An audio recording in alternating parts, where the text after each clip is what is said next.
بسم اللہ الرحمن الرحیم۔ بابائے صحافت مولانا ظفر علی خان۔ 19ویں صدی کے آخر سے قیام پاکستان تک کوئی ایسی ملی، دینی اور سیاسی تحریک نہ ہوگی جس میں بابائے صحافت مولانا ظفر علی خان نے قائدانہ کردار ادا نہ کیا ہو۔ جنگ طرابلس ہو یا بلکان، تحریک خلافت ہو، افغان آزادی کا سوال ہو یا مسئلہ فلسطین ہو، تحریک حریت کشمیر ہو یا مسجد شہید گنج کا مسئلہ، سائمن کمیشن ہو یا نہرو رپورٹ، تحریک پاکستان ہو یا تحریک ختم نبوت، دین دشمن تحریکیں ہوں یا آزادی صحافت کا سوال، مولانا ظفر علی خان ایک آتش نو مقرر اور صاحب قلم، نڈر عوامی رہنما اور شاعر کے طور پر پیش رہے۔ سچی بات تو یہ ہے کہ فرنگی حکمرانوں کے خوف کے خاتمے اور بیداری ملت کا فریضہ جس طرح مولانا ظفر علی خان نے سر انجام دیا، اس کے ذکر کے لیے ایک دفتر درکار ہے۔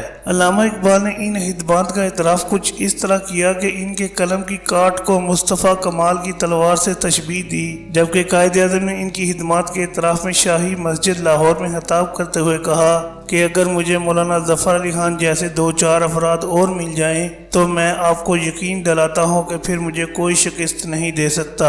مولانا ظفر علی خان نے جس وقت میدان سیاست میں قدم رکھا، اس وقت انگریز اقتدار کا اس قدر دبدبہ تھا کہ پورا گاؤں لال پگڑی والے ایک سپاہی کے سامنے لرزہ براندام ہوتا، مگر مولانا ظفر علی خان نے غلامی کی اس سیاہ رات میں آزادی کے حسین خواب کی تعبیر کے لیے اپنی مسیحا نفسی سے ملت کو نئی زندگی بخشی۔ انہیں اللہ تعالیٰ نے بے پناہ صلاحیتوں اور خوبیوں سے سرفراز کیا تھا۔ وہ بیک وقت صاحب طرز ادیب، مقرر، شاعر، لاجواب مترجم، نڈر صحافی، رہنما اور سب سے بڑھ کر سچے و پکے مسلمان تھے۔ مولانا ظفر علی خان کا دین اسلام اور نبی کریم صلی اللہ علیہ وآلہ وسلم سے محبت کا یہ عالم تھا کہ ایک جگہ فرمایا، اتنی ہی آرزو ہے میرے دل میں اے خدا، اسلام کو زمانے میں دیکھوں میں سر بلند، دنیا میں سر نگوں، علم مصطفیٰ نہ ہو، ہم خواہ ذلیل ہوں یا ارجمند۔ مولانا ظفر علی خان ضلع سیالکوٹ کے ایک چھوٹے سے گاؤں کوٹ میرٹھ میں پیدا ہوئے۔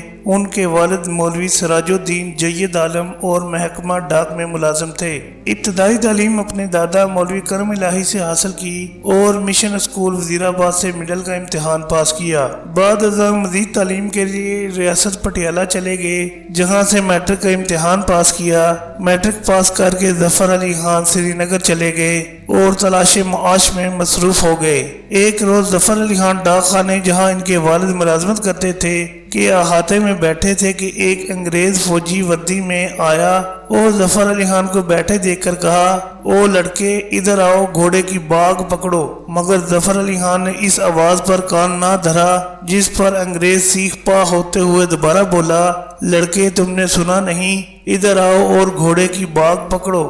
اس بار ظفر علی خان نے انگریز کو غور سے دیکھا اور سنجیدگی سے جواب دیا، جناب معاف کریں، میں آپ کا ملازم یا غلام نہیں ہوں۔ انگریز کسی ہندوستانی سے ایسا جواب سن کر سخت غصے میں آ گیا، مگر کچھ کہہ نہ سکا اور واپس جا کر انگریز ریزیڈنٹ سے شکایت کی کہ مولوی سراج الدین کو ملازمت سے نکال دیا جائے، مگر مولوی سراج الدین کی کوشش سے یہ معاملہ رفع دفع ہو گیا۔ ان کے والد کی ملازمت تو بچ گئی، مگر نوجوان ظفر علی خان کی انقلابی سوچ میں فرنگی حکمرانوں کے خلاف بغاوت کا جذبہ بڑھ گیا۔ اب ظفر علی خان دل سے ملازمت کا تصور نکال کر مزید تعلیم کے لیے علی گڑھ مسلم یونیورسٹی چلے گئے، جو ان دنوں محمدن MAO کالج تھا، اور پوری توجہ تعلیم پر مرکوز کر دی۔ علی گڑھ کی علمی، ادبی اور ملی فضا نے ان کی صلاحیتوں کو خوب جلا بخشی، جس کے نتیجے میں ان کی فطری استعداد سامنے آئی۔ وہ اپنے کالج میگزین کے ایڈیٹر اور طلبہ یونین کے سیکرٹری جنرل منتخب ہوئے۔ طلبہ یونین کی ایک تقریب میں، جس کا انعقاد مولانا شبلی نعمانی کے اعزاز میں کیا گیا تھا، ظفر علی خان نے ایک منظوم قصیدہ پڑھا، جس کی سید سلیمان ندوی نے بہت تعریف کی، اور سر سید احمد خان نے ظفر علی خان کو سینے سے لگاتے ہوئے کہا، ظفر علی خان ان ہونہار نوجوانوں میں سے ایک ہیں جنہیں آگے چل کر ملک و ملت کی ذمہ داریاں سنبھالنی ہیں۔ میں ان میں ایک روشن مستقبل کے آثار دیکھ رہا ہوں۔ ایک مرتبہ مولانا ظفر علی خان حیدرآباد میں ایک اسٹیج پروگرام کے مہمان خصوصی تھے۔ اسٹیج پروگرام کے ڈرامے میں اسلامی شعار کا مذاق اڑایا گیا۔ بعد ازاں ظفر علی خان کو ڈرامے پر اظہار خیال کی دعوت دی گئی تو مولانا نے اپنے خطاب میں انگریزی تہذیب و تمدن کی دھجیاں بکھیر کے رکھ دیں۔ کچھ عرصے بعد وہ بمبئی آ گئے اور میر محفوظ علی بٹ ایوانی کے ساتھ مل کر کپڑے کا کاروبار شروع کر دیا، مگر مولانا کاروباری مزاج کے انسان نہ تھے تو انہیں اس میں سخت نقصان ہوا، تو وہاں سے واپس کرم آباد چلے گئے جہاں ان کے والد سخت بیمار تھے اور کاشتکاروں کا ایک اخبار زمیندار نکالتے تھے۔ پھر والد نے یہ کہہ کر کہ بیٹا میں نے اسے اپنے خون دل سے سینچا ہے، اس کی آبیاری کرنا، زمیندار اخبار ان کے حوالے کر دیا۔ مولانا ظفر علی خان نے والد کے انتقال کے بعد اخبار کی باقاعدہ ادارت سنبھال لی۔ کرم آباد چھوٹی سی جگہ تھی جہاں کافی مسائل بھی تھے، تو اس لیے وہ لاہور چلے گئے اور وہاں سے مئی 1911 میں بڑے پیمانے پر زمیندار کا پہلا شمارہ نکالا۔ دیکھتے ہی دیکھتے زمیندار کی شہرت پورے برصغیر میں پھیل گئی کہ اس میں اب صرف کاشتکاروں کی نہیں بلکہ پورے برصغیر کے مسلمانوں پر ہونے والے ظلم و ستم کی بات کی جاتی تھی۔ اس میں مسلمان قوم کو اپنے حق کے لیے آواز اٹھانے کی ترغیب دی جانے لگی تو انگریز کے کثر استبداد کی بنیادیں ہلنے لگیں، یہاں تک کہ زمیندار عوام کا مقبول ترین اخبار بن گیا۔ اس کی مقبولیت کا اندازہ اس امر سے لگایا جا سکتا ہے کہ جن لوگوں کو اخبار پڑھنا نہیں آتا تھا وہ پہلے ایک آنے میں اخبار خریدتے اور پھر ایک آنا کسی کو دیکھ کر اخبار سنتے تھے۔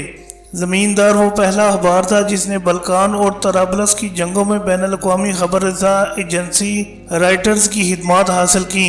ایک مرتبہ جب مولانا ظفر علی خان کا پریس ضبط ہوا تو انہوں نے کچھ اس انداز میں اپنا حال دل بیان کیا: دل ضبط، جگر ضبط، زباں ضبط، فغاں ضبط، سب ساز عیاں ضبط، سب سوز نہاں ضبط، روکیں گے کیوں کر وہ میرے خامے کی روانی، تنکے سے بھی ہوتا ہے کہیں سیل رواں ضبط، وہ ضبط کریں میری کلموں اور دوات کو، ہو جائیں گے خود ان کے تفنگ اور سنان ضبط۔ تم ضبط زمیندار کے نمبر نہیں کرتے ہو حقیقت میں محمد کا نشان ضبط۔ حقیقت تو یہ ہے کہ زمیندار غلامی کے دور میں آزادی کی آواز بن کر ابھرا۔ زمیندار نے قریباً نصف صدی تک مسلمانوں کی خدمت کی اور اس دوران اس نے ایک ادارے کی حیثیت اختیار کر لی تھی جس نے کئی نامور صحافی پیدا کیے، جس میں مولانا عبدالحمید سالک، مولانا غلام رسول مہر، مرتضی احمد مکیش، قاضی عدیل عباسی، چراغ حسن حسرت، حاجی لک لک اور عطا اللہ سجاد وغیرہ شامل ہیں۔